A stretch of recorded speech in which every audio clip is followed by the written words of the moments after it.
12वीं में कंपनी की सभाएं, छठा लेसन कंपनी की सभा, एसपी में सभा का अर्थ है और अंशधारकों की सभा, संचालकों की सभा, विशेष सभा, ये सब मुद्दे कैंसल है। बराबर। तो अब आगे हम अर्थ से ही देखेंगे। सभा का मतलब क्या होता है? सभा का मतलब एक प्रकार की होती है मीटिंग। जब दो या दो से सभा अर्थात जब दो या दो से अधिक व्यक्ति एक स्थल पर साथ मिलकर चर्चा विचारणा करें और एक सर्वमान्य मुद्दे के संबंध में बहुमत का निर्णय ले। अब सर्वमान्य निर्णय मतलब कोई ऐसा फैसला लेना होता है, तभी सबकी मीटिंग बुलाई जाती है। तो सबकी सहमति मिले कि भाई देखो अपने को नए शेयर प्रकाशित करने हैं, डिबेंचर प्रकाशित करने हैं, पूंजी चाहिए या नया यंत्र खरीदना है, पगार बढ़ाना है, कोई भी चर्चा हो कंपनी के बारे में, तो सभी सदस्य, दो या दो से अधिक सभी सदस्य एक जगह पर मिले, चर्चा करें और जो चर्चा करे उस मुद्दे में बाद में सबकी सहमति हो और फिर निर्णय ले, उसे कहा जाता है सभा। कंपनी के सदस्यों की वैधानिक और अवैधानिक सभा बुलाकर उसमें अलग अलग प्रश्नों की चर्चा विचारणा करके निर्णय लिया जाता है। वैधानिक और अवैधानिक, उसके बारे में आगे हम देखेंगे। वैधानिक सभा निश्चित तारीख, निश्चित समय, निश्चित स्थल और निश्चित मुद्दे, एजेंडे पर चर्चा विचारणा करके निर्णय लिया जाता है वैधानिक सभा के बारे में। अब सभा के प्रकार कितने होते हैं? तो सभा 3 प्रकार की होगी। अंशधारकों की सभा, जब अंशधारकों को बुलाया जाता है, अंश के बारे में चर्चा की जाती होगी। फिर कंपनी का आर्थिक चिट्ठा दिखाया जाएगा, उनको कितना लाभांश मिलेगा, वो सब। संचालकों की सभा तो संचालन, मैनेजमेंट, व्यवसाय, कंपनी कैसे चलानी, उसके बारे में। और विशेष सभा वो सब के लिए, लेनदारों के लिए, संचालकों के लिए, कंपनी बंद करनी हो तो विसर्जन के लिए, ऐसी सभाएं होती है। ये 3 सभा के प्रकार 3 हैं, वो आप देख लो।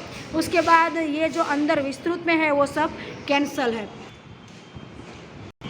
तो अब ये सब मुद्दे कैंसल है। बराबर। अब डायरेक्ट शुरुआत होगी सभा की नोटिस से।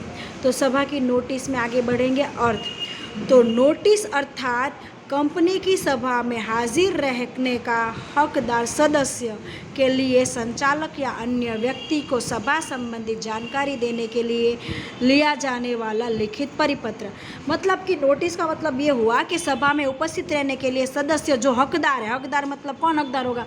सेक्रेटरी है, संचालक है, शेयर होल्डरों की सभा है तो शेयर होल्डर हकदार है, संचालकों की मीटिंग है तो संचालक हकदार है, लेनदार की मीटिंग है तो लेनदार। तो जो भी हकदार है उन सबको नोटिस दी जाएगी। किसके द्वारा? संचालक और अन्य व्यक्तियों को, सेक्रेटरी के द्वारा। और उन सबको हाजिर रहने के लिए बोला जाएगा, भाई इस तारीख को इतनी जगह ये मीटिंग है और आप उसमें उपस्थित रहना, ये मुद्दे पर चर्चा होगी, सब डिटेल में उसमें बताया जाएगा। उद्देश्य नोटिस में सभा संबंधित प्राथमिक माहिती, देखो नोटिस में सब जानकारी दी जाती है कि इस तारीख को ये सभा प्राथमिक जानकारी होगी। इस नोटिस के आधार पर सदस्यों को सभा में उपस्थित रहना है या नहीं वो निश्चय कर सकते हैं। अगर उनको दूसरा कोई काम है तो वो कैंसिल करेंगे, कौन से दिन उनको प्रेजेंट रहना है उस समय से वो अपना समय भी निकाल पाए, इसलिए एडवांस में उनको पता चल जाए कि इस तारीख को नोट सभा है तो वो प्रेजेंट रहे। सभा संबंधित कार्य सूची देना, सभा में किस तरह से कार्य होने वाला है उसकी पूरी सूचना दे देना, ताकि किस तरह से कार्य चलेगा वो उनको पहले से अंदाज़ा आ जाए। सभा में फिर क्या चर्चा करनी, क्या प्रश्न पूछने, वो अपनी तरफ से पूरी तैयारी कर ले। समय में प्रस्तुति के लिए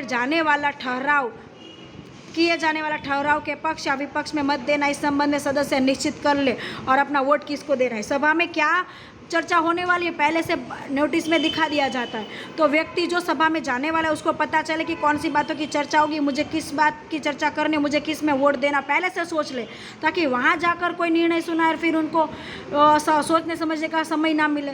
इसलिए पहले से उनको पता चल जाए तो उनको किसको वोट देना वो पहले से घर से निश्चित करके जाए और किसको वोट देना वो पहले से ही सोच ले। सदस्यों को योग्य समय देने के लिए सदस्यों को समय दिया जाता है कि भाई देखो 5 दिन बाद नोटिस है, तो उनको समय मिल जाता है कि वो सभा की तैयारी भी आराम से कर सकते। तो 5 उद्देश्य होते हैं नोटिस देने के लिए, एडवांस में तैयारी के। नोटिस की मुद्दत तो सभा के कितने दिन पहले उनको सूचना देनी चाहिए। जैसे मैं संचालक हूँ तो मुझे सूचना मिलेगी कि भाई स्कूल में मीटिंग है आप आ जाना, तो कितने दिन पहले मुझे बताना चाहिए। तो कंपनी किसी भी प्रकार का अगर सभा बुलाती है तो उस सभा में बुलाने के लिए सदस्यों को 21 दिन के पहले नोटिस देगी और उनको बोल देगी कि आप उपस्थित रहना। तो लिखित अथवा निश्चित किए गए इलेक्ट्रॉनिक ईमेल के द्वारा या ऐसे मैसेज के द्वारा इलेक्ट्रॉनिक माध्यम के लिए कितने दिन पहले नोटिस भेजनी चाहिए? 21 दिन। यानी मुझे 21 दिन पहले नोटिस दी जाती है कि आपको स्कूल में प्रेजेंट रहना है, तो मैं उस 21 दिनों के अंदर ये सब तैयारी कर लेती। नोटिस की विगत, प्रत्येक सभा की नोटिस की विगत निम्नानुसार होती है।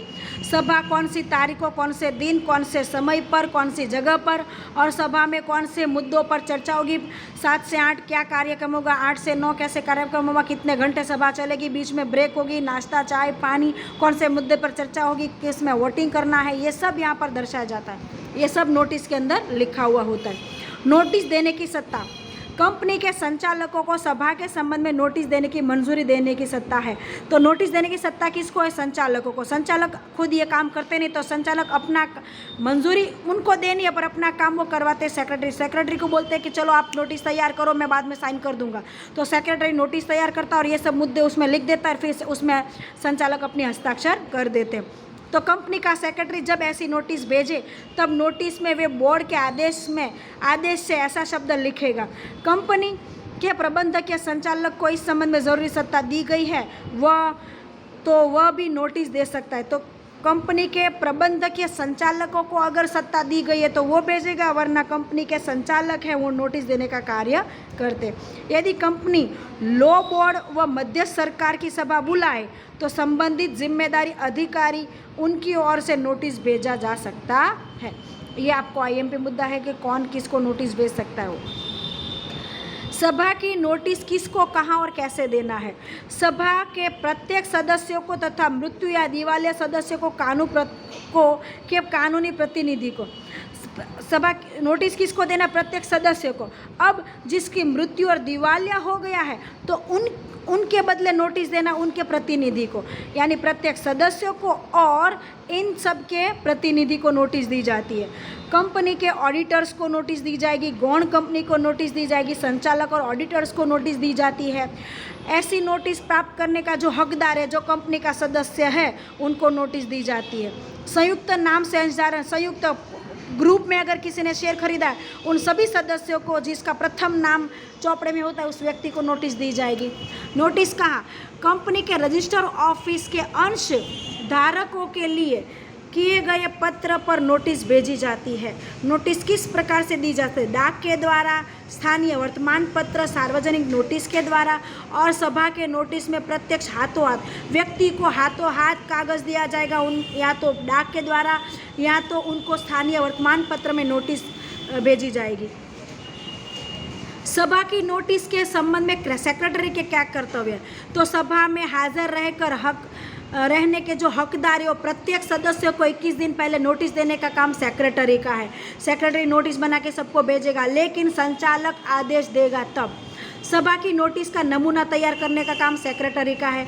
वार्षिक साधारण सभा की नोटिस के साथ वार्षिक हिसाब की नकल, संचालकों की रिपोर्ट, ऑडिटर की रिपोर्ट, चेयरमैन का निवेदन, प्रवचन की नकल देने का कार्य भी सेक्रेटरी को करना है। असामान्य सभा को नोटिस के साथ स्पष्टता दर्शक निवेदन भेजना है। असामान्य सभा होगी तो उसमें नोटिस के साथ उनको स्पष्टता दर्शक के भाई देखो सभा में ये चर्चा होगी, ऐसा निवेदन भी उनको भेजा जाता है। अंशधारियों की मंजूरी और अंतर्गत किए जाने वाले कार्यों की सूची और ठहराव का मसौदा, उसमें अंशधारियों को क्या क्या मंजूरी दी जाएगी, उनको कौन से कार्य सूची में काम करना है, काम होने वाला है, नोटिस के अंदर क्या ठहराव पारित होगा, वहाँ पर उनकी क्या अभिप्राय देना होगा, वो सब नोटिस के अंदर दर्शाया जाएगा और वो पूरा एजेंडा तैयार करके अंशधारकों को भेजने का काम सेक्रेटरी का है। चेयरमैन को बाबत प्रस्तुत करे, वो चेयरमैन को कौन सी बाबत प्रस्तुत करनी है वो काम भी सेक्रेटरी का है कि वो चेयरमैन को सब मुद्दों की चर्चा करे। ये काम सेक्रेटरी का कर्तव्य है। आईएमपी सवाल है, ये आपको अच्छे से याद करना। ये मुद्दे सब मुद्दे ज़्यादा विस्तृत में समझाओ ऐसे नहीं है, पढ़ो तो तुरंत समझ में आ जाए, इसलिए मैंने इसको विस्तृत में समझाया नहीं है। यहाँ तक आज रखते हैं।